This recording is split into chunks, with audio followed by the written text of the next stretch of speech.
Ya voy a grabar. Mm, ya nos Vamos a avisaron. esperar a, a Fer. Todos nos pusimos así.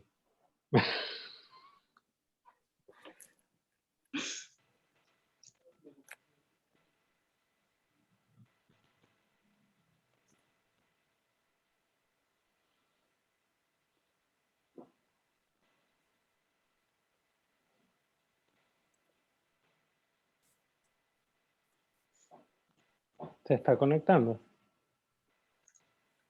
Sí, Sí. me dice que sí.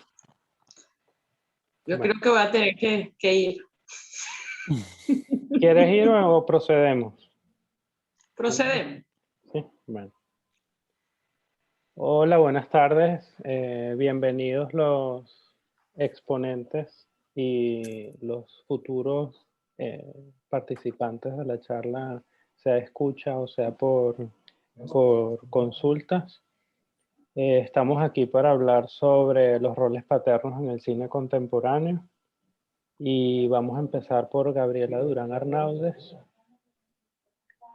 Gabriela Durán nació en Venezuela, es licenciada en Letras de la Universidad Central de Venezuela y tesista de la Maestría en Teatro y Cine Latinoamericano de la Universidad de Buenos Aires, donde reside actualmente.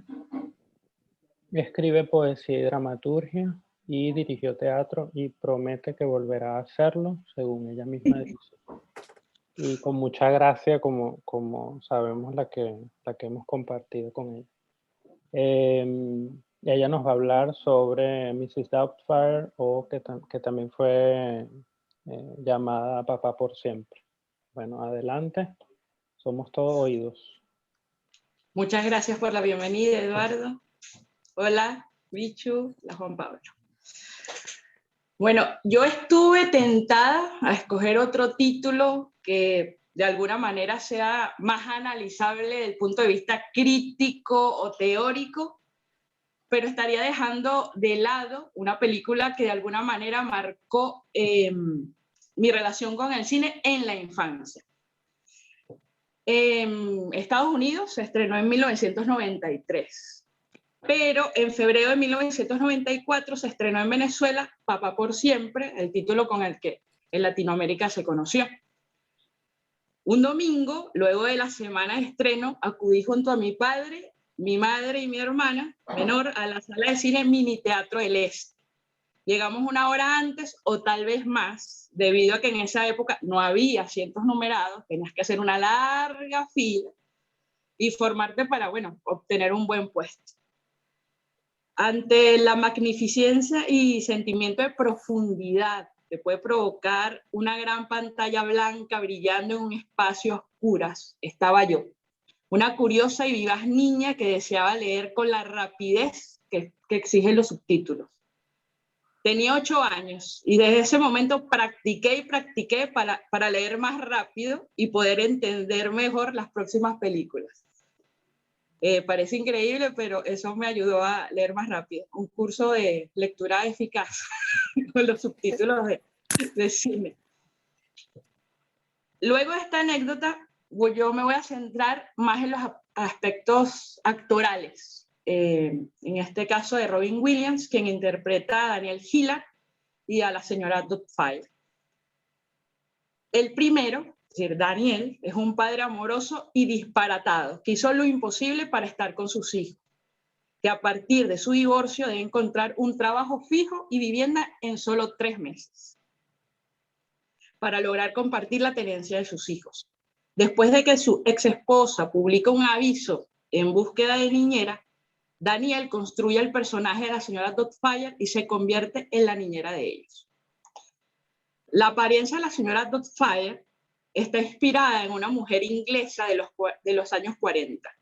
Para lograrlo, tardaban más de 4 horas en maquillar al actor, que logró cautivarnos con el manejo de su voz, de sus gestos y expresión corporal, propio de una mujer de más de 60 años, pero vivaz y ocurrente, fiel al espíritu elocuente del actor que le daba vida. Chris Columbus, también conocido por, Mi Pobre Angelito, director de la película, conocía la gran capacidad de improvisación de Robin Williams y le dio la libertad de hacerlo para interpretar su personaje. Y se dice que las escenas más divertidas salieron del quehacer actoral de Williams. En este caso, hay escenas que se repitieron hasta 50 veces o más. Por ejemplo, el caso de la escena del restaurante, cuando a ella se le sale la prótesis dental, fue una improvisación de Williams y los demás no tenían ni idea de que eso iba a pasar y por eso las reacciones son tan genuinas. Otros se quedaron como impávidos, la niña se rió un montón, la más pequeña. Y ahí también podemos ver el rango actoral de Sally Field. No sé si la vieron o si la recuerdan, pero ella dice, siempre fuiste tú, siempre fuiste tú, siempre fuiste tú. Es decir, manejó como felicidad, alegría, regaño, amor, todo en menos de un minuto. Es como que tú me engañaste o tú te transformaste para poder estar con nuestros hijos, tú podías ser un padre responsable, ay, tú siempre has sido tan amoroso. Es decir, como toda esa cantidad de emociones en tan solo, no sé, menos de un minuto. Hace un rato, antes de comenzar, Juan Pablo me preguntó si el recuerdo había cambiado de alguna manera, y no, es como que ahí pervive intacto, pero ahora puedo ver otras cosas que como adulta tal vez no me di cuenta en ese momento a los 8 años. Solo recuerdo y siempre diré que leo más rápido gracias a Mr. Fire. Gracias.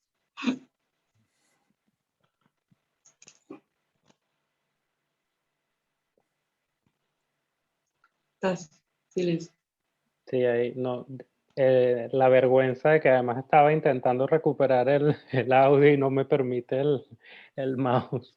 Gracias, Gaby, por esa lectura además tan detallada de los gestos de Sally Field, ¿no? De esa variación de siempre fuiste tú y de que siempre pudiste haber sido otro y un poco más cercano a la paternidad, un poco más seria, lo que se espera de que sea un padre, ¿no? Bueno, ahora vamos a seguir con Juan Pablo. Las preguntas que yo les voy a hacer las vamos a dejar al final también para incentivar el debate entre nosotros cuatro y quienes se vayan sumando posteriormente, sea aquí en vivo o por comentarios en futuros días. Juan Pablo Franchi, programador de la Muestra Internacional Documental de Bogotá, el MITBO, y exdirector de la sede de Buenos Aires del Festival de Cortometrajes SNIT. Y es adicto al cine, como él supone que somos todos los que estamos acá reunidos hoy. Bienvenido, Juan Pablo. Él va a hablar sobre El olvido que seremos, dirigida por Fernando Trueba. Bueno, gracias, Eduardo, y espero que mi suposición no sea solo una suposición. No espero, estoy más que convencido que no. Bueno, al igual que Gabriela, yo tenía otra película que quería trabajar y tengo como la intención de invitar a las personas que nos vean y a todas las personas que conozco a que se acerquen a esta película, que es Tony Herman, ¿no? Es realmente es una invitación a ver un peliculón en letras mayúsculas, ¿no?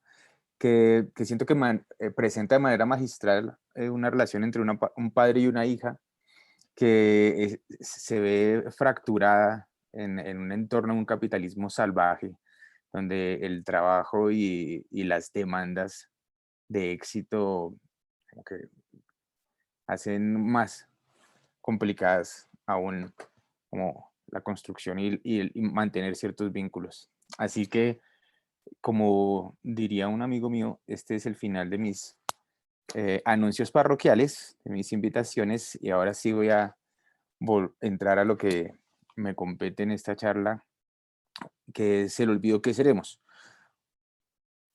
Mi intención, como dije, era Tony Herman, pero acá en Colombia se acabó de estrenar hace poco El olvido que seremos, en España ya lleva un buen tiempo, le ha ido muy bien. Y antes de ver la película, tuve el placer de leer el libro y sabía de antemano la figura, cómo se presentaría una figura paterna, como la paternidad en la película. Entonces decidí de entrada, sin haber visto la película, lanzarme a esta decisión, especialmente porque además de paternidad, la película obviamente trata sobre un contexto particular, que es el contexto colombiano, contexto que ha sido un contexto realmente muy violento y del cual todavía estamos viviendo varios coletazos, aunque se haya firmado un proceso de paz. Pero para entrarnos en el tema, quería entrar de costado y entrar hablando de documentales. Lo traigo a colación justamente porque mi experiencia como programador este año he encontrado algo muy interesante que es como una repetición o un común denominador en ciertos documentales. Y me parece interesante este común denominador que yo podría tildarlo como de una especie de espíritu del tiempo que se manifiesta en, con diferentes variables, pero con muchas semejanzas en la forma de abordar el documental familiar, digamos, ¿no? El documental donde se filma a los padres, ¿no? Y es, estos documentales abordan la ausencia del padre de una manera muy benevolente, ¿no? Y esta ausencia, hagamos entre comillas, ¿no? Son padres que han estado ahí, pero eh, digamos, sí han estado en presencia física, pero con esta gran carencia de amor o carencia de tiempo de calidad que llaman ahora, ¿no? Para compartir con sus hijos. Y en, en estos documentales que estoy uniendo de manera, digamos, un poco funcional para lo que nos compete hoy, siempre vemos a los hijos que filman a sus padres, filman de una manera, eh, digamos, con una prudencia, con la prudencia que ejerce la distancia, ¿no? Entonces, un ejemplo claro de esto es un documental que se llama Dear Algeria, de Lina Soulem. Me imagino que lo pronunció muy mal el apellido de la pobre muchacha, pero no sé exactamente cómo se debe pronunciar. Y ella filma a su padre, ¿no? Y en el camino vamos viendo que este hombre tuvo que dejar su país, tuvo que alejarse de sus amigos y criar a una familia en Francia desarraigado, en un territorio que le era ajeno, ¿no? Donde tuvo que trabajar sin descanso. Y, y la hija nos presenta a un padre muy taciturno, callado, y en ningún momento hay un reclamo, ¿no? Este reclamo generacional, este ajuste de cuentas, este, em, sí, digamos, la palabra contundente y necesaria a la hora de una a veces revancha sería este reclamo. En el documental más bien hay una mirada que no juzga y que busca entender en qué momento fue que este hombre perdió, digamos, ¿no? Ese contacto con su familia y por los grandes esfuerzos que tuvo que hacer, que obviamente no lo eximen de sus responsabilidades, pero sí nos pueden dar un panorama más claro de las consecuencias que generaron estos esfuerzos, ¿no? Entonces, ¿por qué hablo de documentales y por qué estoy haciendo este apunte, ¿no? Porque creo que esta forma de acercarse a los padres de los directores de documentales contemporáneos tiene puntos de contacto con El olvido que seremos. Especialmente porque El olvido que seremos es un libro, ¿no? Es un libro que podemos hablar del, trabajar las narrativas del yo, ¿no? Porque es un libro que es una autobiografía, ¿no? Y está narrada desde el punto de vista del hijo, ¿no? O sea, un hijo que vivió una historia, ¿no? Y un hijo que nos presenta a su padre, ¿no? Entonces, a través de él recibimos las experiencias que nos hacen conocer en este caso al doctor Héctor Abad Gómez, al igual que conocer a su familia, ¿no? Un niño que además quería a su padre más que a Dios. Esto es importante en el contexto católico y relevante, ya que tanto en la película como en el libro se repite bastante este leitmotiv de la religión católica como algo castrense y limitante, ¿no? Y un hijo que creció además en un entorno afectivo muy privilegiado, ¿no? Y en segunda medida, como decía antes, el libro es una novela autobiográfica, ¿no? Es estos libros que trabajan desde la experiencia propia, ¿no? No son ya estas grandes novelas al estilo Balzac, ¿no? Soy escritor, soy que construyen mundos, sino que se pone al yo, ¿no? Se pone la experiencia propia como algo determinante a la hora de construir una narración, así sea novelada, ¿no? Entonces, yo diría que estamos ante una autobiografía novelada o como se ve en las películas hoy en día, esto de basada en hechos reales, ¿no?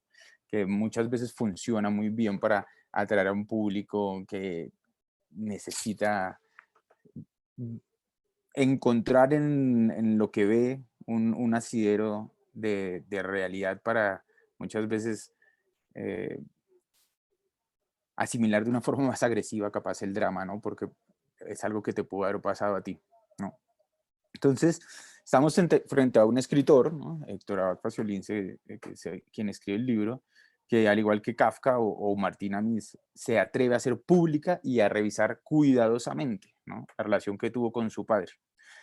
Y de paso, diría yo, como las grandes obras literarias, hablar del mundo, ¿no? Entonces, aquí hay un punto crucial y es que igual que, o casi que en las antípodas del reclamo, acá la memoria que se va a hacer del padre no es un ajuste de cuentas, sino es más bien un homenaje. Y esto del homenaje es importante porque capaz si ni siquiera podría llegar a ser un homenaje como tal, sino que lo leemos así por la gran experiencia de educación que tuvo Héctor, porque más que homenaje, el mismo escritor cuenta que la novela él la escribió fue para dejar un testimonio a sus hijos de quién había sido el abuelo de ellos, ¿no? Fue algo más, dice él, familiar, digamos, como una deuda que tenía, que una necesidad de él de hacer, como decía yo, un ajuste de cuentas o un homenaje que puede que la palabra sea muy rimbombante, pero siento que en alguna medida eso es lo que nosotros podemos llegar a percibir, ¿no? Por la calidad de la escritura y por el afecto que se demuestra en el libro, ¿no? Entonces, teniendo esto en cuenta, podemos decir que la lectura que vamos a recibir del padre es más una lectura filtrada por el resultado de la educación impartida, ¿no? que una reflexión o un análisis concienzudo sobre el hecho de ejercer la paternidad, ¿no? Entonces, aquí no estamos frente a un director que plantea qué nociones de paternidad son posibles o cuáles pueden ser negativas o positivas, sino que estamos frente a un director que decide presentar una historia que es narrada por un hijo, en donde refleja todos los, todas las posibilidades, o más que toda la experiencia realmente, ¿no? que vivió él con su padre y obviamente con su hermana, ¿no? Esta educación que se ejerce en la relación padre-hijo está enmarcada en un entorno familiar totalmente femenino.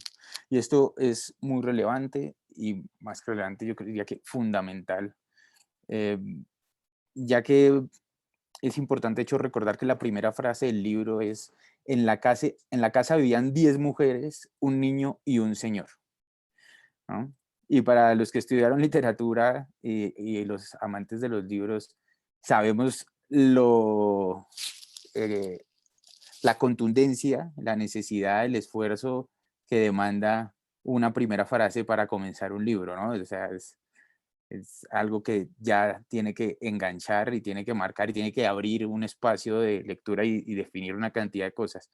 Y que esta sea, que este hecho esté enmarcado desde el comienzo, nos habla para mí, y como lo podrán ver en la película cuando tengan la oportunidad de verla, que este mundo femenino del cuidado, del afecto, de la entrega, del cariño, es un mundo que va a rodear a Héctor Abad, ¿no? A Héctor Abad hijo, pero al mismo tiempo es un mundo del cual Héctor Abad padre, Héctor Abad Gómez, hace parte. Él está en esta sintonía del cuidado, que es algo fundamental a la hora de pensar que no va a ejercer como, no ejerció, ¿no? Como un patriarca autoritario, ¿no? Como figura de ley, mando y orden, sino más bien como un ejemplo comprensivo de entrega y amor hacia el otro. Y cuando digo hacia el otro, es al otro con mayúscula, ¿no? No es solo hacia su hijo este afecto, este cariño que expresa, sino también frente a los desvalidos o a las personas que han tenido carencias para poder salir adelante. Más esto es más que lógico, o puede ser una perogrullada hablando de una novela que se desarrolla en un país, o diría casi en un continente donde las desigualdades son más que alarmantes y abismales, y cada año lamentablemente lo siguen siendo más, ¿no? Entonces, si algo caracteriza la paternidad que ejerce el doctor Abad, es que no pierde oportunidad de abrazar y besar a su hijo. Esto es algo que en la película se ve en varias escenas, y de hecho hay un plano muy hermoso donde Javier Cámara, que representa a Héctor Abad padre, abraza a su hijo, y lo único que hay atrás es un fondo de color que es una pared, ¿no? Y ese abrazo se siente como uno de los momentos afectivos más sinceros y emotivos de la película, ¿no? Centrado totalmente, sin nada más que el color de fondo, y el abrazo se vuelve casi que un... o sea, filmarlo así se vuelve un abrazo magnificado, ¿no? Se magnifica de una manera increíble, ¿no? Entonces, este hombre entonces no pierde oportunidad de abrazar y besar a su hijo, pero al mismo tiempo no duda en corregirlo y en exigirle, que es fundamental. Entonces, es una paternidad colmada de amor, ¿no? Y un amor expresado, ¿no? Tanto en manifestaciones claras como un abrazo, como por ejemplo cuando cuenta la madre que su marido le permitió no ir al hijo al jardín porque sencillamente él no le gustaba ir, ¿no? O hay otro ejemplo que es que el padre le explica con afecto a su hijo los detalles de la historia del Holocausto, después de haberlo reprendido por un hecho vandálico que cometió en su barrio, ¿no? Pero la educación en todo caso no es solo amor y afecto, por lo que al mismo tiempo eh, este padre es un padre que ejerce control, ¿sí? Y este control expresado también en la película en ejemplo, ¿no? Un control que le exige al hijo que se lave las manos, y que además que se las lave bien, ¿no? Que cante una canción y que todo lo que dure la canción que se las lave bien.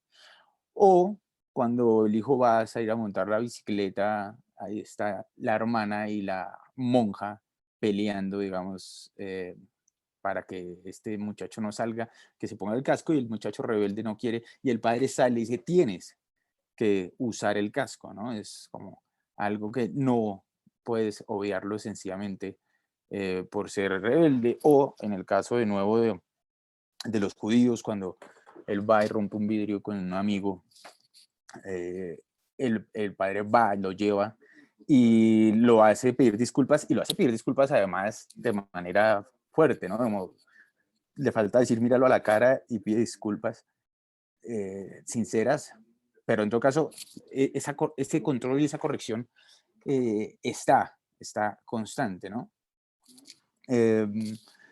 Y uso la palabra amor y control porque pensaba al analizar la paternidad en la película, en la universalidad de una gran canción de Rubén Blades que se llama Amor y Control, ¿no? Y es una canción que voy a leer, me voy a sentir muy raro leyendo esta canción porque me gustaría cantarla y bailarla. Voy a leer dos de sus estrofas, ¿no? Una es: solo quien tiene hijos entiende que el deber de un padre no acaba jamás, que el amor de padre y madre no se cansa de entregar, que deseamos para ustedes lo que nunca hemos tenido, que a pesar de los problemas, familia es familia y cariño es cariño. Y el coro dirá: cuánto control y cuánto amor tiene que haber en una casa. Mucho control y mucho amor para enfrentar a la desgracia. Como les había dicho, suena muy raro leerlo, así que espero que cuando se termine esta ponencia puedan ponerla a todo volumen en su equipo de sonido para que se quiten esta, esta muy, muy lamentable experiencia de mi lectura de Rubén Blades.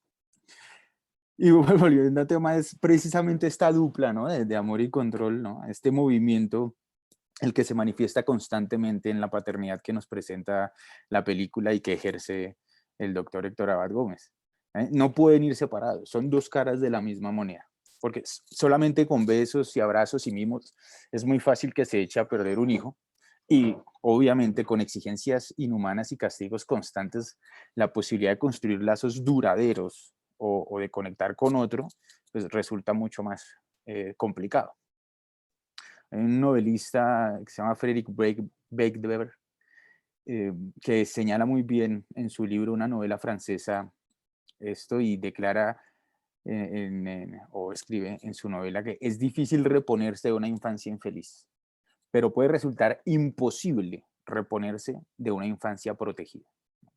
Y creo que este es un tema aún más, ahora no, es muy interesante, ¿no? El de estos padres que ahora son sobreprotectores y que están creando pingüinos emperadores en sus hogares y mal criando niños, ¿no? Por falta de límites y control, que es algo que me parece muy, muy importante y muy hermoso en la película, ¿no? Que si hay un exceso de cariño, de amor, de abrazos, pero el control siempre está latente, ¿no? O sea, nunca deja de estar presente. Y vuelvo de nuevo a lo del afecto, especialmente con una postura que tiene el doctor Abad Gómez, de construir y cuidar a los seres humanos a partir de las 5 A's. En un momento de la película él habla de las 5 A's, que son aire, agua, alimento, abrigo y afecto. Claro que todas estas A's, digamos, están habilitadas por un contexto sociopolítico que las hace como relevante, ¿no? La posibilidad de que una persona crezca con los servicios básicos, ¿no? Como lo puede ser un acueducto o un techo decente cuando habla de abrigo, como lo puede ser una casa de vivienda social, eh, aire puro, ¿no? Del cual depende también leyes que promuevan y que el Estado establezca para que cerca de las viviendas no hayan fábricas, ¿no? O la posibilidad de acceder a alimento de calidad, ¿no? Son requerimientos básicos. Pero la última A, que es la del afecto, ¿no? Esa es una A que depende totalmente de las relaciones humanas y que se establece en el núcleo familiar, ¿no? Eh, es interesante porque aquí hay un, un, un legado, digamos, ¿no? Que construye el padre a su hijo, y es a partir de ese afecto generar una onda expansiva para preocuparse, ¿no? Y cuidar, ¿no? Del otro. Y mm, para cerrar, me gustaría hablar de un momento que me pareció muy interesante en la película. Es un momento en el cual hay una disputa por lo de la bicicleta, que es una bicicleta en la cual quiere salir a montar el hijo sin usar el casco, y la monja y la hermana de Héctor Abad no lo quieren dejar salir, y la monja se atreve a decirle al padre que tiene un hijo malcriado y que lo que le falta es mano dura, ¿no? Es como de cinturón, chancleta y unas cuantas nalgadas es lo que le faltan a ese niño. Y Héctor Abad Gómez, el doctor, dice que realmente no, que el mundo ya está lleno, colmado, ¿no?, de situaciones duras, de cosas, de momentos que van a ser duros, ¿no?, como para que él tenga que sumarle más mano dura a su hijo, ¿no? Y cuando veía esto, me acordaba de una vez que tuve la oportunidad de entrevistar a Hans Horsch, ¿no?, un fallecido y legendario director del Festival de Cine de Viena, y le preguntaba qué es una buena película, ¿no? Y a lo que él me contestó que una buena película es una película que no hace daño, ¿no? Es una película que no le suma malas cosas al mundo. El mundo ya tiene muchas malas cosas para sumarle más malas cosas. Y además, si es capaz de sumar buenas cosas, es una excelente película. Entonces, creo que si hay algo que me emociona de esta película, podría decir que no es excelente, es cómo le suma a esta película amor, cariño y preocupación por el otro, no solo por los hijos, ¿no?, sino por los seres humanos. Así que, bueno, esto es todo lo que tengo por decir y gracias. Gracias, Juan Pablo. No sé si van a oír ruido de fondo. Si es así, disculpen. Voy a intentar hablar un poco más alto. Gracias por este recorrido paradójico por la vida de estos Héctores. Gracias. Y digo paradójico porque Héctor Papá promueve el afecto, pero en varias ocasiones lo hace desde contextos sociales, o sea, no en su casa tanto, ¿no? Y podría ser otro el acompañamiento que él hiciera más desde la familia, pero él también procura ser público, ¿no? Y es una de las, por lo menos, quejas que tiene Héctor hijo, si no es un reproche como tal, pero la película lo toma desde el homenaje, como dices tú. Bueno, antes de proceder a las preguntas, tanto contigo como con Gaby, vamos con la última ponencia de Bichu, Victoria Rodríguez, tanto lo cálido como lo formal.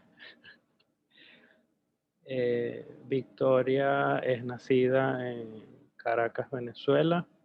Estudió cinematografía y artes visuales, se especializó en dirección de cine y televisión en 2007 y luego en máster en producción musical e ingeniería de sonido.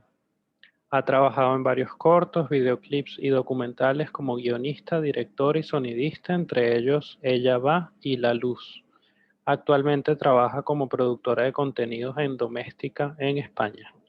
Ella nos va a hablar sobre Capitán Fantástico, escrita y dirigida por Matt Ross. Bienvenida, Bichu. Gracias, Elechi. Gracias por la invitación también. Sí, cuando me comentaron de esta charla, yo sí no tuve mucho problema en escoger. Me vino directo, aunque sí me vino otra película también a la mente, pero bueno, quise centrarme en Capitán Fantástico y como lo que yo llamo como la paternidad alternativa. Yo creo que esta peli es un estudio sobre las dificultades de la paternidad, desde que nos introducen a Ben Cash, que es el protagonista, el padre, el patriarca. Lo vemos antes que nada como un padre. Y él intenta crear un equilibrio que para mí es admirable entre ser un disciplinario cuando es necesario, o sea, con mucha autoridad, y alentar y alimentar las creencias de sus hijos, al tiempo que también les enseña como a pensar de forma crítica. Yo creo que, bueno, su paternidad es premeditada, ideológica e idealista, y basada en gran parte en los valores de Noam Chomsky. Por ejemplo, él ha criado a sus hijos a ser independientes y autosuficientes. Mm, un ejemplo es en una escena, ellos están escalando una montaña altísima de roca escarpada y uno de los niños se cae, están con la cuerda, ¿no? Pero se cae, se da durísimo en la mano, que después, bueno, se la tienen que vendar y todo. Pero el padre le dice, párate y piensa porque estamos aquí en la mitad de la nada y tú tienes que poder seguir. Y él dice, no, no puedo. Y el padre le dice, o sea, Ben le dice, no hay caballería, nadie va a aparecer mágicamente a salvarte. El padre no va a salvarlo, ¿no? Si no quiere que él mismo se salve. Y esta frase hace como que el niño busque la manera de seguir adelante y lo consigue. Y ya después cuando están arriba, pues le venda la mano, le propicia el cariño necesario. Otro ejemplo, o sea, también estos niños no van al colegio, ellos viven en un bosque en Estados Unidos, pero leen y analizan libros como Armas, Gérmenes y Acero, Los hermanos Karamazov, Middlemarch. Además también poseen un profundo conocimiento sobre física cuántica, historia, política, vamos, o sea, hablan 6 idiomas, saben sobrevivir solos en la mitad de la nada, tienen cuerpos de atleta de élite porque se entrenan y tal, y además son músicos, talento puro. Eh, y bueno, se pasan las noches eso alrededor de una fogata, leyendo, tocando música, debatiendo, porque Ben fomenta el libre pensamiento y el análisis crítico. Por ejemplo, le pide a su hija que haga un análisis de Lolita, que es el libro que está leyendo, y aunque ella se niega al principio, él insiste, y ella termina dando un análisis digno de un profesor universitario. Parece que al retarla hace que se reta a sí misma. En otra escena, por ejemplo, Relian, que es el más disidente de los valores de la familia Cash, pregunta por qué no celebran la Navidad como las familias normales. Ellos, en cambio, celebran el cumpleaños de Noam Chomsky. Ben le invita a sentarse y tener un debate sobre el tema, diciéndole que si puede presentar un argumento convincente y razonable, la familia considerará su petición. Y yo creo que es reconfortante ver que todos los demás niños están de acuerdo con esto. O sea, todos dicen sí, claro que sí. Y es un mérito de las habilidades parentales de Ben que sus hijos están tan dispuestos a dejar de lado sus diferencias y llegar a un compromiso. Especialmente creo que en un mundo que parece ser como cada vez más egoísta. Además, Ben no infantiliza a sus hijos y les habla claramente. Cuando les da la noticia sobre la muerte de su madre, les dice a todos, anoche su madre se suicidó, finalmente lo hizo, su madre está muerta. Nada cambiará, seguiremos viviendo como hasta ahora, somos una familia. Lo hice muy directo, sin ningún eufemismo. Otro ejemplo también es cuando el hijo más pequeño, le pregunta a Ben que qué significa violación. Él le responde con una definición de diccionario. Y cuando pregunta qué son las relaciones sexuales, Ben le responde sin ningún tipo de tapujos. Esto es todo muy idílico, muy utópico, pero los métodos de Ben tienen también evidentes desventajas. Se ponen de manifiesto en la segunda mitad de Capitán Fantástico, que es cuando la familia se sube a un autobús llamado Steve y viaja por todo el país a ir al funeral de la madre. O sea, todos son increíblemente brillantes y talentosos, pero queda muy patente que los Cash, ninguno de los niños, tiene idea de cómo interactuar con el mundo que los rodea. Los restaurantes los confunden. La etiqueta social se les escapa. No tienen idea para nada sobre la cultura pop y la interacción romántica es, en el mejor de los casos, torpe.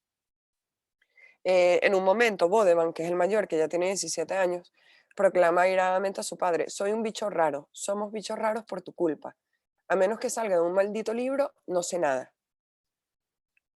Hay una escena maravillosa en la cual se aprecia la diferencia entre el estilo de crianza de Ben y el típico de un Estados Unidos capitalista tradicional, que está personificado por su hermana. Dentro de esta escena, están todos comiendo en casa de la hermana, en una cena, podemos ver como una clara distinción de la diferencia entre las dos ideologías de la familia sobre la vida. Ben le dice a su sobrino los hechos reales, cuando pregunta qué le pasó a la tía Leslie, enfatizando así sus creencias sobre la libertad de pensamiento y de expresión. En cambio, Harper lo trata más como, bueno, no se pueden decir palabrotas, em, a los niños hay que taparlos de ciertas realidades, tal, pero Ben cree que no, los padres no tienen derecho a infantilizar a sus hijos, sino educarlos plenamente, sin eufemismos. Y bueno, vemos un choque de valores cuando Harper intenta consolar a sus hijos, Harper la hermana, contradiciendo lo que ha dicho Ben al afirmar, desgraciadamente ha fallecido. Y Ben responde, se cortó las venas. Eso es lo que pasó. O sea, no lo hice con violencia ni nada, es simplemente esto es lo que pasó y yo creo que tú tienes derecho a saberlo.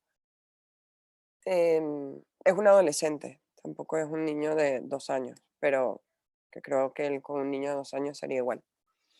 Entonces, en este viaje, allá donde él va, Ben se enfrenta a juicios y desprecios por su forma de criar a los niños. Con Jack, el padre de Leslie, la madre de los hijos, el arrebato de Erin los vas a matar, se convierte en una acusación de maltrato infantil. Incluso Jack, el abuelo, intenta quitarle la custodia de los niños. Y estas acciones y el choque entre su paternidad y la aceptada por la sociedad hacen que él se cuestione la suya y si es la mejor para sus hijos, al punto de aceptar que vivan con su abuelo y no con él. Es un sacrificio por el bienestar de sus hijos. Se sincera con ellos y con él mismo.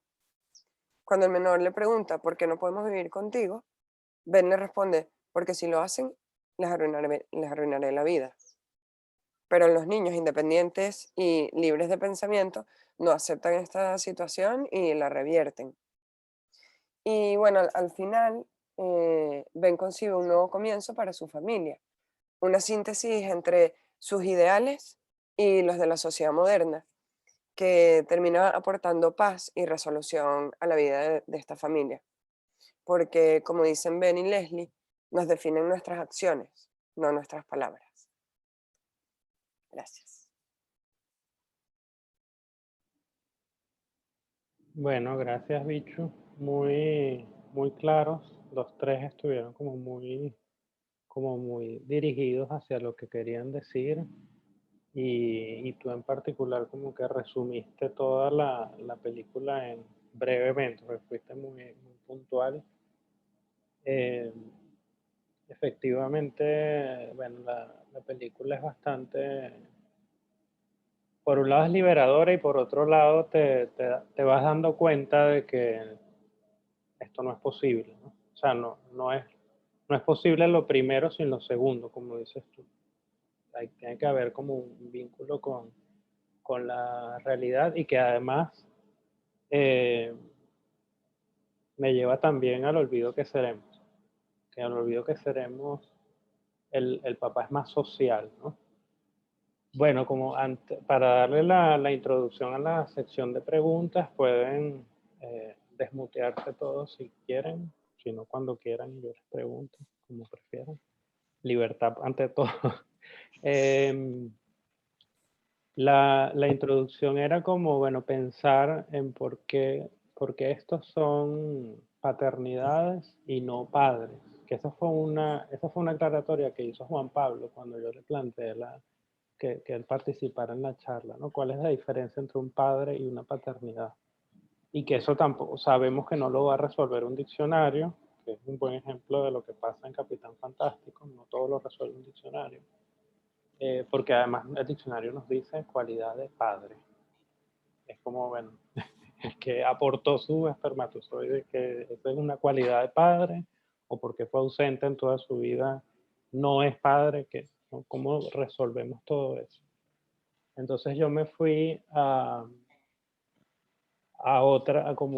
leer por otras partes y, y bueno, lo que te dicen, condición de autor de una obra, idea o invención, esa es la otra acepción, o tratamiento que en algunas órdenes dan los religiosos inferiores a los padres condecorados de su orden y que los seculares dan por reverencia a todos los religiosos en general, considerándolos como padres espirituales. Quedamos en las mismas. ¿Por qué? Bueno, porque efectivamente los padres también, o sea, tiene que haber algo de ausencia en el padre, incluso ya biológicamente. Una de las búsquedas que hice fue leer un poco más material de Héctor Abad Faciolince, y él tiene, yo les compartí este texto donde habla de el parecido entre el padre y el hijo, y cómo eso es un alivio para la mamá, ¿no? Que el hijo se parezca al padre es como que, bueno, ese sí es el padre con el que la persona con la que yo me acosté, ¿no? Discúlpenme lo frontal, pero es que parte de la relación entre padre y madre tiene que ser la, la, lo corporal, lo terrenal de todo este meollo, ¿no? Entonces a partir de esta confusión que tenemos con qué roles paternos quedarnos, y que también me pasó a mí, ¿no? Con qué, qué paternidad escoger incluso en el cine. Y yo escogí la más traumatizada, yo por eso preferí ser moderador, porque íbamos a quedar aquí todos deshechos con la que yo había escogido, ¿no? Quiero preguntarle, estoy haciendo así al azar, primero Juan Pablo.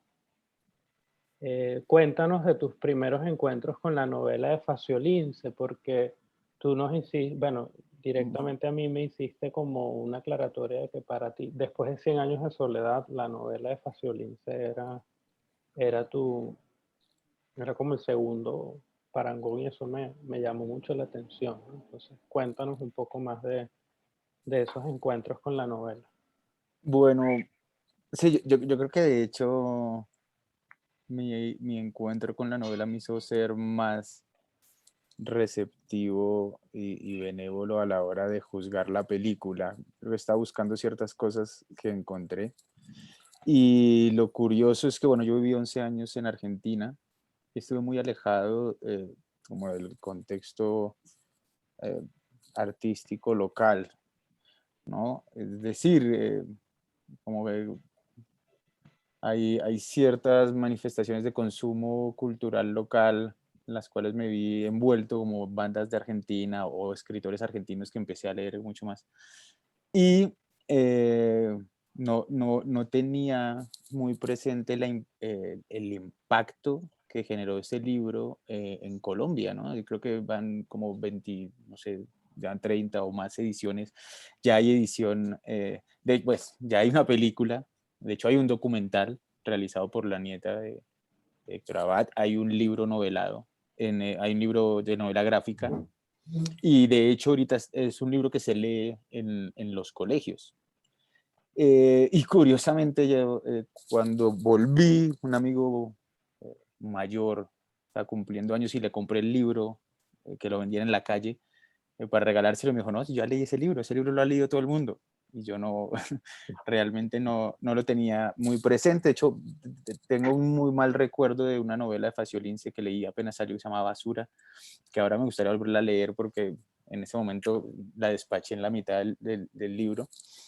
Pero me encontré con una novela que para mí toca un tema muy profundo y muy doloroso, que es el de las utopías en los 70s que terminaron de manera desastrosa en dictaduras y que ha generado en Colombia una guerra que todavía, como decía, ha generado coletazos, y todavía seguimos en un ambiente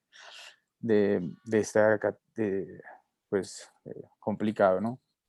Entonces me encuentro con un libro, con un personaje como decía ahora, ¿no? Es un doctor que no se afilia a ningún partido, ¿no? Que no es ni derecha ni izquierda. Y Medellín, que es el lugar donde viven los Faciolince, es un lugar muy complicado porque es un lugar donde está la derecha más agresiva, digamos, ¿no?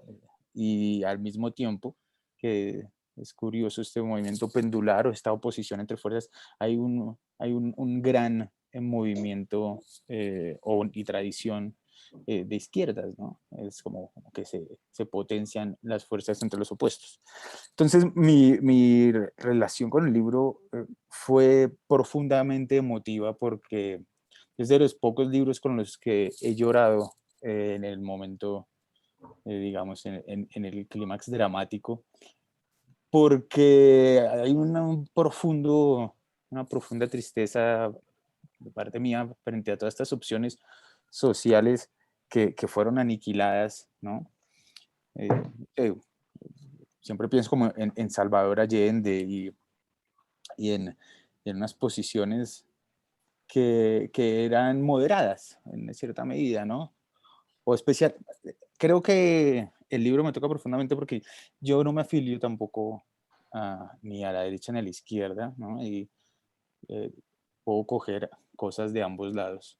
De hecho, puedo tener, y he tenido cada vez más, voy creciendo y he tenido más roces con amigos que son de izquierda y yo cada vez me vuelvo un poco más, no sé si de derecha, pero sí capaz neoliberal o con ciertas posiciones que antes hubiera peleado profundamente. Entonces, encontrarme de la nada y de casualidad con un libro que además trata este tema de la paternidad, del amor, ¿no? Que yo, mezclado con el conflicto, ¿no? Con los asesinatos de líderes sociales. Y digamos, hay un momento muy hermoso en la película que le están haciendo los alumnos reclamos al a Héctor Abad Gómez que se manifieste, que salga y dice, yo soy doctor, yo cuido vidas, yo no las pongo en peligro, ¿no? Y es ese espíritu eh, que no es un espíritu guerrero, sino un espíritu, digamos, podríamos decirle como de cuidado del otro. Es sencillamente eso. Es algo que he compartido o que he pensado o que me ha calado profundamente.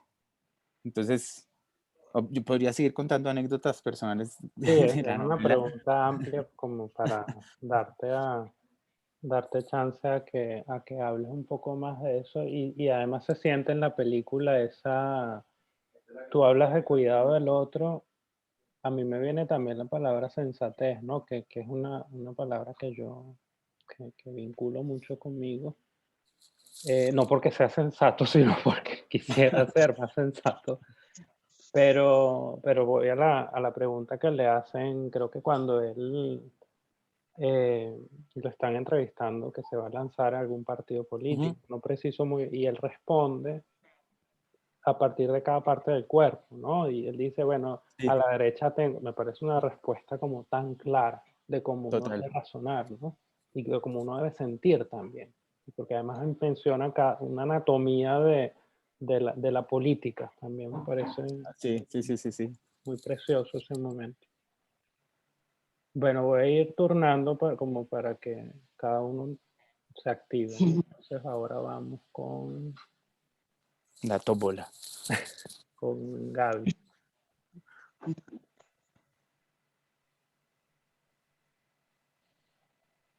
Aquí tengo la pregunta. ¿Qué relación verías tú en Papá por Siempre entre ingenio, paternidad y ficción? Wow. Ingenio, paternidad y ficción. Bueno, me parece sumamente ingenioso, por ejemplo, de parte del personaje de Daniel, de inventarse este personaje, que es la señora Doubtfire, para ser la niñera de sus propios hijos. Y además de eso, haber cambiado el número verdadero de Miranda, donde la iban a llamar las verdaderas niñeras, y él hacerse pasar por varias, por, no sé, asesinas en serie, personas que no hablaban el idioma, una cantidad de cosas como para que ella, no sé, desechara esa idea, ¿no? Y al final dice, él lo dice, la estocada final, una señora con voz pausada que dice que trabajó 15 años cuidando a unos señoritos ilustrados, no sé, todo como que todo el paquete completo de responsabilidad que para la idea de Miranda es opuesta a lo que es Daniel, ¿no? Y alguien querible también por sus hijos. También está la parte del ingenio, de alguna manera, en el hermano de Daniel, quien es el que realiza la transformación del maquillaje, la transformación del yeso, el látex y una cantidad de cosas. Ficción en el sentido que no sé si sea posible que esto pase. Tal vez lo hubiesen ingresado en una clínica psiquiátrica o estaría preso. Si hubiese pasado como decir, en la realidad o en una película de otro estilo, es decir, una película que no fuese como denominamos, no sé, de todo público, ¿no? Sino que siempre tiene que haber como un final feliz o una conciliación de alguna manera entre estos personajes que parecían totalmente antagónicos. Entonces ya está el ingenio. ¿Cuál otra? Me falta una. La ficción y la ficción, paternidad. La paternidad. Como que este personaje o esta creación que hizo Daniel le permitió a él mostrar como otras habilidades, otras facultades que tenía, pero como que las tenía sesgadas de alguna manera bajo ese manto de, no sé, de espontaneidad, no irresponsabilidad, pero sí, es como citando de alguna manera lo que dijo Juan Pablo, que había una figura de ley, mando y orden. Esa es Miranda. Y Daniel era todo lo contrario, ¿no? Entonces, como que una paternidad que no era ausente, porque él estaba allí, pero era como un niño más, de alguna manera, un amigo más que un padre. Pero cuando se transfigura en Mr. Doubtfire, sí, como que, no van a hacer la tarea. Ahí va el control a la pecera. Limpien la casa. ¿Pueden preferir limpiar la casa o estudiar? Estudiar. Si ejerce ese orden, si ejerce ese control, bajo esa figura, si bajo ese otro personaje. Pero él no. Él es comida china, es fútbol, es fiestas con caballitos, con ponis, rap, es otra cosa. Entonces siento que lo más presente o para llevar a cabo el desarrollo del personaje, desde la creación, el desarrollo y el descubrimiento, que es la misma persona, ahí lo más presente es el ingenio, por decirlo de alguna manera. Sí, además me hace relacionarlo con Capitán Fantástico porque son dos figuras de superhéroes, ¿no? Que casi superhéroes en el sentido de que intentan ser modelos, pero hay un punto en el que te das cuenta de que no puede ser, ¿no? Y justo en la cena que él tiene de trabajo y además de la cena familiar, te das cuenta que iba a pasar algo. Y es que la máscara se va a caer y tenía que caer, ¿no? Y se cayó, literalmente. Se cayó. Además de eso, que él mismo ocasiona de alguna manera ese encuentro al echar la pimienta a Stuart. Sí. Que viendo también volviendo al tema del ingenio, y a mí que me gusta, no sé, encontrar como esos detallitos extraños, no sé, por decirlo de alguna manera, Stuart es el libro favorito de la niña menor, de la hija menor, y ella se llama Ifigenia Doubtfire, que Ifigenia sabemos que fue hija de Agamenón y además sacrificada. Y es como que acá tenemos una Ifigenia que sacrifica, no sé, su imagen, por decirlo de alguna manera, para cumplir un objetivo. Ya estoy relacionando cosas. Viste, ahí tú viste Mrs. Doubtfire a un nivel académico, ya tienes. Listo. Algo de letras, bien. No, y además, Yo creo que lo que les contaba antes de grabar este encuentro, ¿no? Era que la ficción te salva, ¿no? Y puede sonar muy cursi, puede sonar muy simplón, pero ese es el final de la película. Porque la alegría que siente incluso Miranda cuando oyen a la señora Doubtfire, cuando se supone que no existe, y es que es la Claro. televisión y ya tiene su programa. Entonces es muy claro el rol que tiene la ficción ahí en la película. Y Sí, que además es una comedia. O sea, uno 20 años después se sigue riendo, casi 20 años después, ¿no? sí. Faltan en 2 años le hacemos el aniversario. Exacto. Por ahí vi que ya hicieron un reencuentro, creo que cuando la película cumplió 15 años, debe ser. Hicieron un reencuentro ya sin Robin Williams. Y la primera pregunta para Victoria. Vamos a sonar más serios ahora. Bueno, va a ser la primera pregunta, la que va a recibir la pregunta grupal primero. ¿Qué dirías que esta paternidad le provee y le sustrae a su familia? Estábamos hablando, para dar un poco de sentido a eso de proveer y sustraer, estábamos hablando de que el padre provee en principio un espermatozoide, pero después provee economía, conocimientos, apoyo, afecto, se supone, ¿no? La figura del padre un tanto idealizada, pero también sustrae. Bueno, ¿por qué? Porque en la misma relación sexual sustrae su pene. Ejemplificando eso, ¿cómo dirías tú que el personaje de Capitán Fantástico provee y sustrae? Claro, él, lo que pasa es que a él lo tenemos en un momento, nunca vemos cómo era él cuando estaba la madre, porque la película empieza cuando ya la madre está hospitalizada y bueno, y esto no es spoiler, así empieza la peli y se mata. Sí, sí. Entonces, él tiene que hacer un poco y le vienen como los recuerdos de la madre, o sea, la aparición de la madre diciéndole, ahora lo tienes que cuidar. Entonces, ¿hasta qué punto él tuvo que ser el que proveía y sustraía afecto o matar un animal para dar de comer, por ejemplo, y la madre era más la parte más maternal? No lo sabemos porque la peli no te lo pone porque no va de eso. Entonces, él hace un poco de padre y madre. Es verdad que es totalmente patriarcal, es una paternidad pura y dura, pero al no estar la madre, no pasa como por ejemplo con Mrs. Doubtfire, que hay una madre presente, igual que El olvido que seremos, la madre, y además que la madre es muy madre en El olvido que seremos, mucho cariño, mucho abrazo, también a veces seria, tal.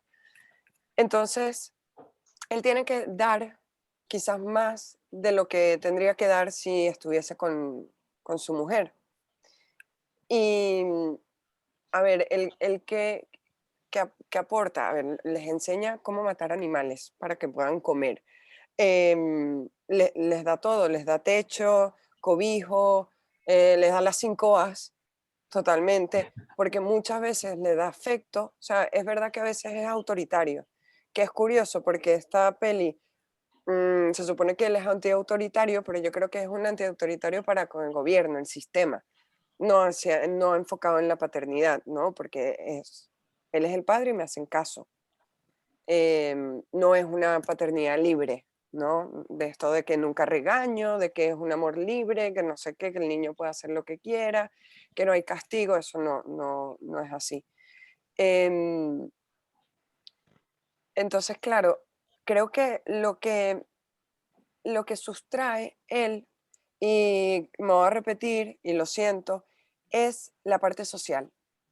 Es el haberlos criado totalmente alejados de la sociedad, que cuando tienen que entrar en ella no saben reaccionar. De hecho, hay una escena muy chistosa que están en el banco, es como el primer choque con la sociedad, que los niños están mirando a la gente horrorizados y viene el padre y les pregunta, ¿qué pasa? Papá, ¿están enfermos? No, ¿por qué? Es que están todos gordos. Y es verdad, los ves todos, bueno, es como que en Estados Unidos que se sufre de mucha obesidad, ¿no? Y de diabetes y tal. Y él, no, bueno, sí, sí, están gordos. Y la más pequeña, el más pequeño dice, como hipopótamos. Y el otro le dice, no, no se burla, no se ríe de la gente. Y, ¿verdad, papá? Es verdad, no nos reímos de la gente. Y otra dice, menos de los cristianos. Sí. Entonces, claro, yo creo que sí, a veces también tienen que sustraer afecto para poder suplir este rol de padre, eh, y, y pues quitar cosas, cuando les pone, él cómo los educa él solo, mm, y incluso en el colegio, ¿sabes? Él hace de padre, de profesor. Dice, bueno, me parece bien, entonces tú tienes que dar una disertación sobre la física cuántica, porque si dices que no tienes problema, entonces nos puedes explicar a todos este tema, que creo que es la teoría, creo que de Planck, bueno, en fin. Em, entonces sí, a veces, pero en esa misma escena se ve que los niños están como, "Uf, qué fastidio mi papá, ¿por qué tiene que ser así? No sé qué". Se da cuenta de ello y va y busca una guitarra para que todos canten, ¿sabes? Y ahí como volver a, vale, sí, tengo que ser firme contigo para que aprendas, para que tal, pero también podemos tener nuestro rato de diversión y entretenimiento. Me Totalmente. extendí. No, pero está claro y que es eso, él lo sustrae de su entorno. Es así, tal Claro. cual. Ahora la próxima para Juan. Bueno, algo que me llamó mucho la atención de tu participación es que le entras de costado al olvido que seremos, ¿no? Y mencionas otras películas como que estamos ahí atentos a cuándo aparecerá el olvido que seremos. Y no hablas de otra película que está muy presente en la obra de Trueba, que es Muerte en Venecia. Qué belleza en ese sentido, ¿no? Y teniendo muy presente a Tazio, un Tazio que además a mí también me recuerda a La Bella y la Bestia y esa anécdota casi ficcional de Greta Garbo pidiendo de vuelta a la bestia, ¿no? ¿Qué belleza crees que busca Héctor Abad Gómez? Porque es lo que le pregunta, lo que él analiza en la película para Héctor su... Abad Gómez. Bueno, primero decir algo que es extra literario, que es una postura de Fernando Trueba frente al cine y que empata muy bien con lo que cerré la película, de la charla. Es, además de Muerte en Venecia, lo primero que vemos es una escena ya no me acuerdo si es Scarface o Carlitos Way. También, sí. No me acuerdo, No ¿no? me Y es acuerdo, pero sí, aparece una película Al donde están en un Pacino motel y sí, están ellos dos y es con una motosierra, yo me acuerdo, y la presentan en blanco y negro, ¿no? Y es como de la forma más violenta y animal.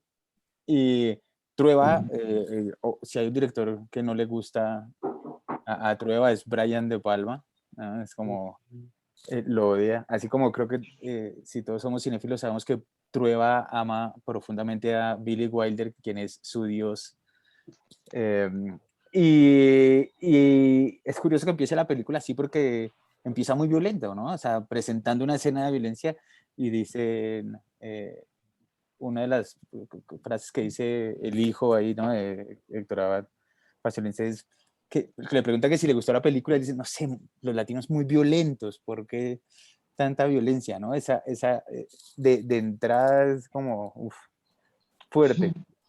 Y después las otras dos referencias son, pues la otra referencia es Muerte en Venecia, que Es complicada, es complicada, yo creo que mucho, bastante, demasiado, porque no sé si, creo que le leía a Pedro Adrián Zuluaga, un gran crítico colombiano, eh, que podía haber alguna lectura, digamos, como de costado de alguna posible homosexualidad del padre de Héctor Abad, ¿no? O sea, creo que Pedro le hacía como algún reclamo, o no reclamo, pero sí anotaba que su hijo, que Faciolince nunca se adentra en este mundo, que puede haber sido posible, puede que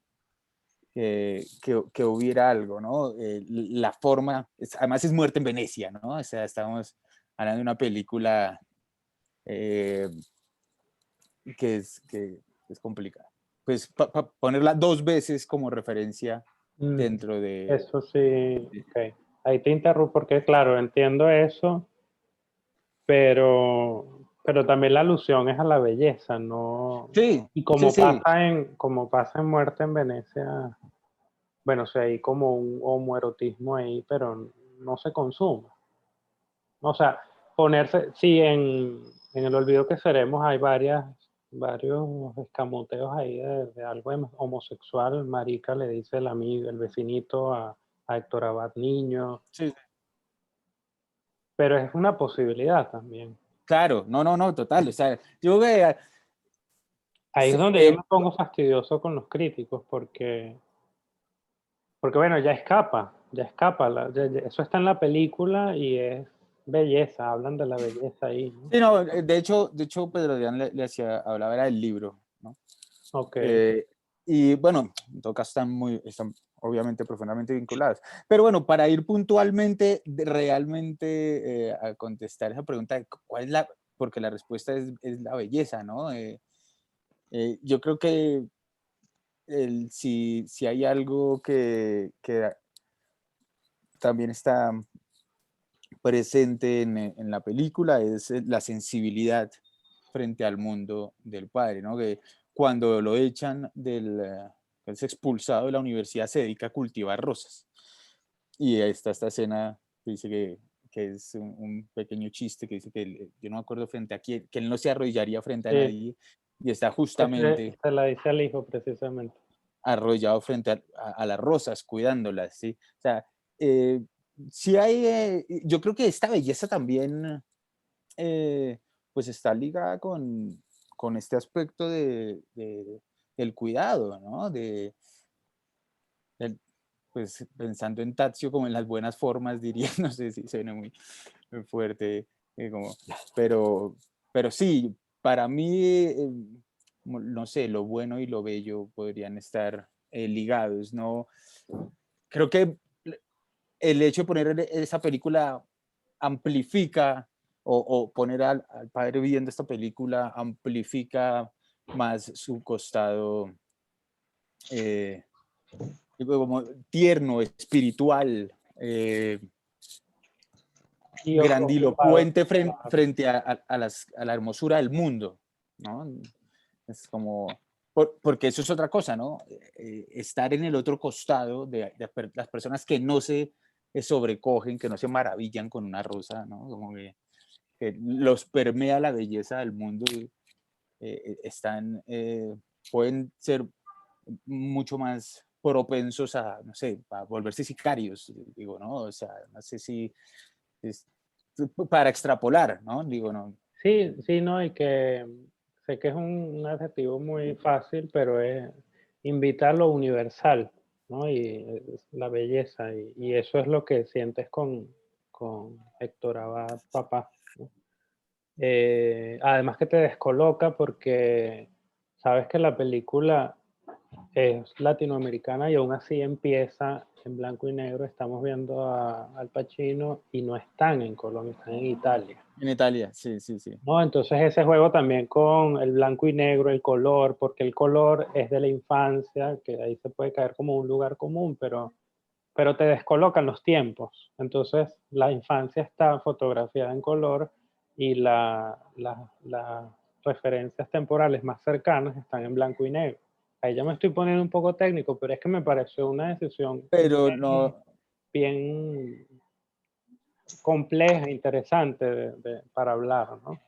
pero el color es, de hecho, pues, bueno, tampoco es que hayan mil opciones, hay dos opciones, o filmas el pasado en blanco y negro o lo filmas en color. Exacto. Sí, Pero lo pero invirtió igual. claro, lo invirtió, a mí no me parece tan común, y lo invierte por razones narrativas funcionales, y es que el futuro o el presente es el trágico, ¿no? Es el blanco y negro, es la tragedia, es la muerte, es la decepción, y especialmente eh, que tú hablabas del reclamo, que puede verse como el reclamo del hijo hacia el padre, porque desentendió de la familia, digamos, ¿no? Pero hay que ser conscientes de que esto tiene un detonante y es la muerte de la hija, ¿no? O sea, hay algo, si hay un dolor profundo que creo que nosotros no lo podemos ni asimilar, es el ver morir a un hijo, ¿no? O sea, no sé si haya un dolor o no lo puedo, no puedo conseguir un dolor más angustiante que el que se plantea al invertir el sentido de la vida, ¿no? Es decir, que los padres son los que deben fallecer primero. Ver morir a una hija es algo que no sé si tenga algún parangón a nivel de sufrimiento. Y es en ese momento en el cual porque la madre también dice, desde que se murió mi hija, ellos dos no vuelven a tener la misma relación como pareja, ¿no? Y seguramente fue dolor tan profundo que lo hizo a él volcarse mucho más a ser activo políticamente, ¿no? A preocuparse más por los otros, ¿no? A multiplicar en el exterior, en el cuidado del exterior, eh, lo que seguramente ya podríamos decir, darle miedo repartirlo en su casa, ¿no? Porque no era que no lo repartiera, ¿no? O sea, no es que no fuera, él siempre lo fue. O sea, cuando se va es con todas las hijas todo el tiempo, pero después, que ahí es cuando viene el reclamo del hijo. Yo no hablaba de eso porque me centraba más en el resultado de su paternidad que en el reproche Claro. de él, o por eso yo no fue un tema que toqué, porque obviamente, o sea, por más que él lo vea como Dios, obviamente tiene que haber algún reproche, tiene que haber algún encuentro, No, tiene que haber además, sí. que hay decisión, tú mismo lo mencionas, hay decisiones, puede ser homenaje o puede ser un ajuste de cuentas, y el homenaje es muy claro, casi que, sí, es muy claro el homenaje a la impronta del padre sobre la familia, haya estado o no, o haya estado demasiado afuera y poco adentro, igual se sintió la impronta. Mm. Y ponerlo por encima de Dios además es como, ese momento inicial además, a mí me pareció emotivo, cuando creo que es el primero, la primera ida al pasado en la película, que es cuando le están haciendo el homenaje precisamente en la universidad, ¿no? Y la cámara se acerca y uno siente como, aquí está el padre, ¿no? Uh-huh. Este no es cualquier padre, además. Claro, bueno, tú lo acabas de decir, que era algo que lo había pensado para hablar, que era cómo se presentaba el padre en la película, pero por cuestiones de tiempo, que ahora estoy viendo que se nos está dando bastante, no lo quise tocar, y es cómo se presenta al padre. Se presenta en un homenaje en la universidad, ¿no? O sea, la primera vez que nos acercamos a él está en un evento en donde se le está homenajeando, así lo vayan a echar de la universidad, ¿no? Donde están todos sus discípulos, su familia, y es la primera vez que lo vemos a él en la película. Y que también está muy claro que va a ser la mirada del hijo, porque es así como se Claro, presenta el pasado, ¿no? Desde este mismo y foco. ese hermoso recurso cinematográfico, ¿no? Digo, o sea, esa manera de presentar que es puramente cinematográfica, que no puedes hacer eso a nivel literario, digamos, ¿no? Se marca en un plano contra plano donde es el hijo que ve con esos ojos así de admiración profunda al padre y el padre le devuelve la mirada con este visor al hijo. Sí, sí, sí. Sí, es muy, muy especial. Bueno, vamos ahora con... Bueno, si ustedes también quieren hacerse preguntas entre ustedes, adelante. Claro.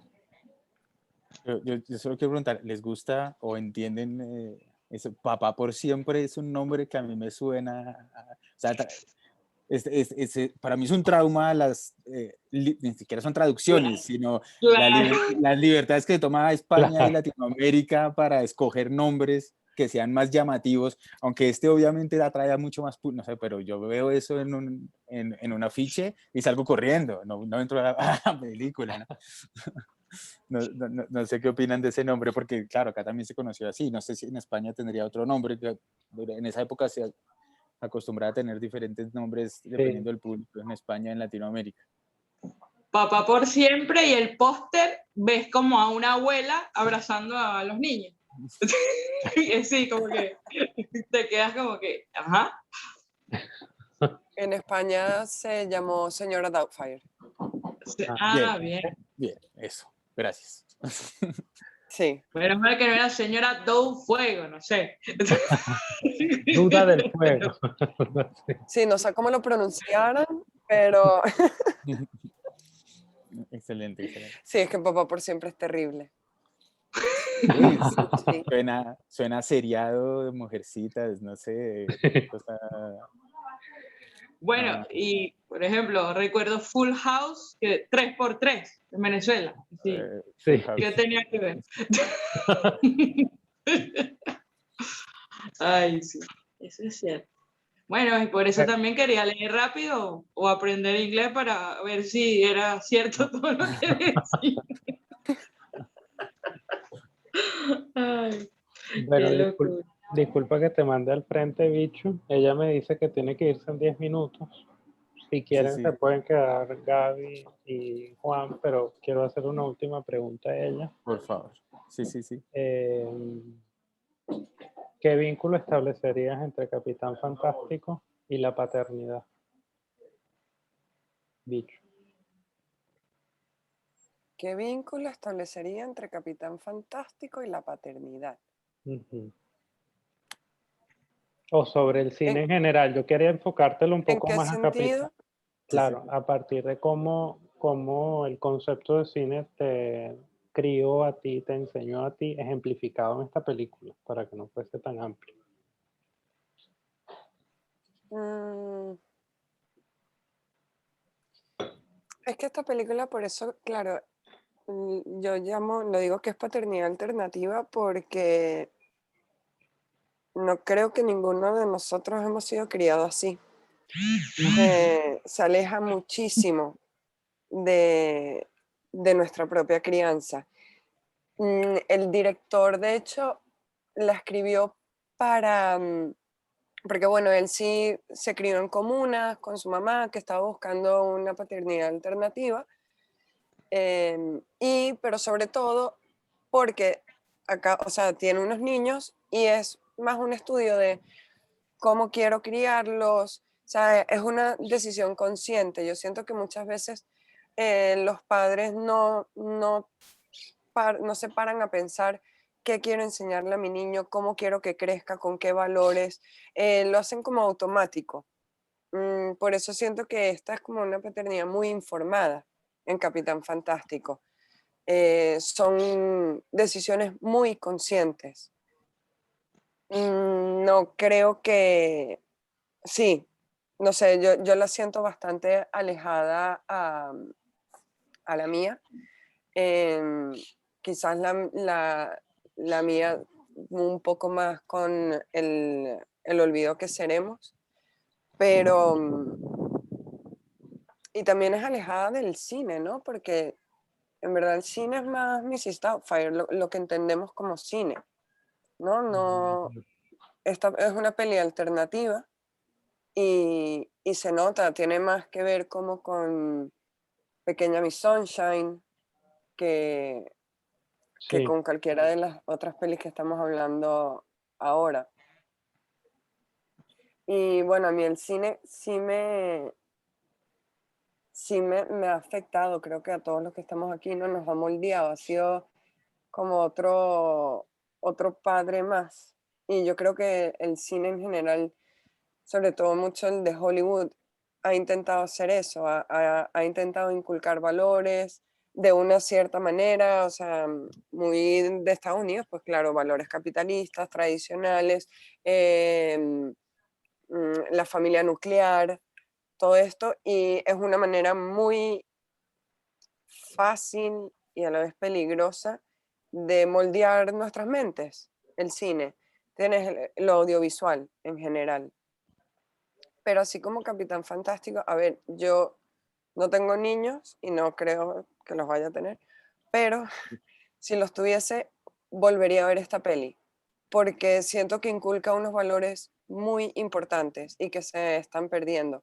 Y algo, por ejemplo, es los niños leen. Los niños no necesitan un videojuego, no necesitan internet, no necesitan una computadora, estar con la mente pudriéndose por falta de estímulo intelectual. Incluso cuando le dan la opción, ya cuando van al colegio y tal, de otras formas de entretenimiento, los niños van a la lectura. Eso es algo que yo personalmente creo que es algo importantísimo de inculcar.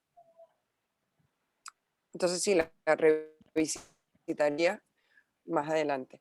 Creo que también es una peli que cualquier padre debería ver, porque te puede dar muchas más preguntas, la puedes odiar, pero sí, te obliga a ser más activo y tomar decisiones conscientes en la crianza. Sí, además el director decía que la hizo para buscar respuestas a la paternidad. Y es Claro. claro. Sí, porque tampoco te ponen, o sea, no te ponen como la de él, su tipo de paternidad como la buena, ni la otra como la mala. Claro. Simplemente están y tú puedes elegir, pero que sepas que hay otros tipos. Eso es lo que me parece interesante. Sí. Okay. Es un vínculo frágil con el cine, pero es que estoy de acuerdo y sobre todo hoy en día, ¿no? Que si fuese la sala de cine, bueno, todavía podríamos decir que el cine invita a la concentración. Hoy en día con muchas salas cerradas o con la dificultad nuestra, sin echarle la culpa a la pandemia o lo que sea, la dificultad nuestra de ir a la sala es la dificultad de la concentración también, que es lo más potente que tiene el cine en una sala. Okay. Claro, yo también creo que el cine también debe ser como una decisión consciente, ¿no? Porque muchas veces ahora que tenemos el cine en la casa, muchos padres simplemente ponen pelis para entretener al niño. O sea, como para no tener que estar cuidando de él, para que el niño esté tranquilo y ellos puedan hacer su trabajo y tal, que en momentos es necesario, ¿no? O cuando el niño está durmiendo, que lava los platos, yo qué sé, porque el niño necesita mucha atención. Em, pero siento que es más importante disfrutar del cine como no tenerlo siempre detrás, ¿no? O no usarlo como una herramienta para entretener Y a ya. una persona, sino esta película me va a ofrecer esto, ¿sabes? Ir también informado, que también hay muchos tipos de cine, o sea, yo aquí estoy hablando más del mainstream, estos de superhéroes y tal, ya que se llama Capitán Fantástico y de superhéroes no tiene nada, Exacto. salvo que él intenta una labor heroica. Em, sí, siento, o sea, sí que el cine hay mucho y también tenemos que elegir que queremos que nos forme, ¿no? Exacto. ¿Y en qué momento también? Ujú. Sí. Bueno, ¿cómo quieren proceder? ¿Quedamos hasta acá o Bichu se va y seguimos nosotros? Yo creo que hasta acá podría ser porque ya hemos Hemos tocado cubierto varios. todos los temas y así estamos ya como los cuatro abrimos y los cuatro terminamos, Exacto, ¿no? Sí, sí, sí. también. Una decisión democrática. Ujú. Sí, quedamos pendientes del análisis de Eduardo a una paternidad No. oscura y de Sí, porque Star Wars y Darth todas, pues, Vader, no sé qué querías.